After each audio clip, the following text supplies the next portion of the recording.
जिस राजगद्दी की चाहत में कत्ल कर दिए जाते थे, पुत्र पिता की हत्या, भाई भाई की और रियासत में बगावत हुआ करती थी। लेकिन एक ऐसी रियासत है जिसमें महाराजा गद्दी में बैठने की इच्छा नहीं रखते थे। राजगद्दी को भगवान आसन माना।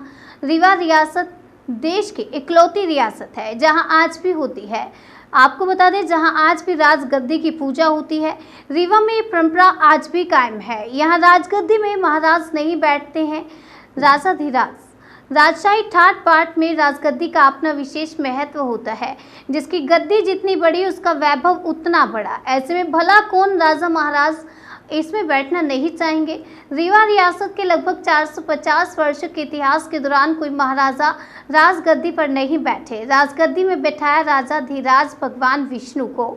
यह इसलिए कि गद्दी को इन्होंने भगवान का आसन समझकर उसके सामने सर झुका लिया। यह आलीशान किला रीवा रियासत के वैभवशाली इतिहास की कहानियां बयां करता है। इसी किले में मौजूद है कई सुंदर राजगद्दी। इस रियासत के 450 वर्ष गुजर गए, लेकिन गद्दी में महाराज विराजमान नहीं हुए। रीवा रियासत में एक परंपरा चली आ रही है जिसका निर्वाह रियासत के महाराजा करते गए और यह परंपरा आज भी कायम है।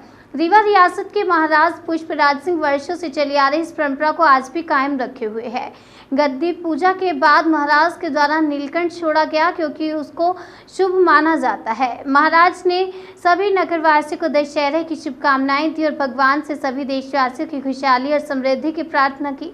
रियासत में भले ही महाराज की हुकूमत नहीं चली हो, इसके बावजूद लोग दशहरे के दिन गद्दी पूजन और महाराज के दर्शन पाने के लिए दूर दूर से इकट्ठा होते हैं। ऐसा कहा जाता है कि दशहरे के दिन राजा नीलकंठ पक्षी का दर्शन शुभ माना जाता है।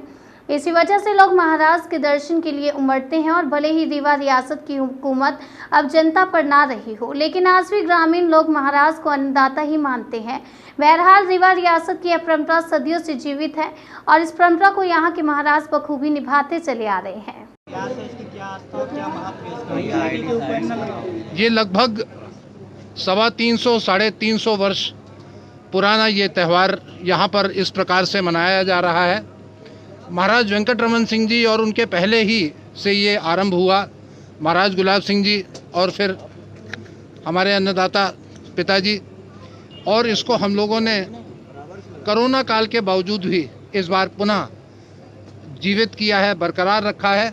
और मैं सबको विजयादशमी की आत्मीय बधाई देता हूँ, आभार व्यक्त करता हूँ कि हमारे ऊपर विश्वास रखकर सब लोग जो यहाँ पधारे हैं और जो नहीं भी पधारे हैं, जो इसको आपके माध्यम से देख रहे हैं, देखेंगे, उनको बहुत बहुत आभार व्यक्त करता हूँ।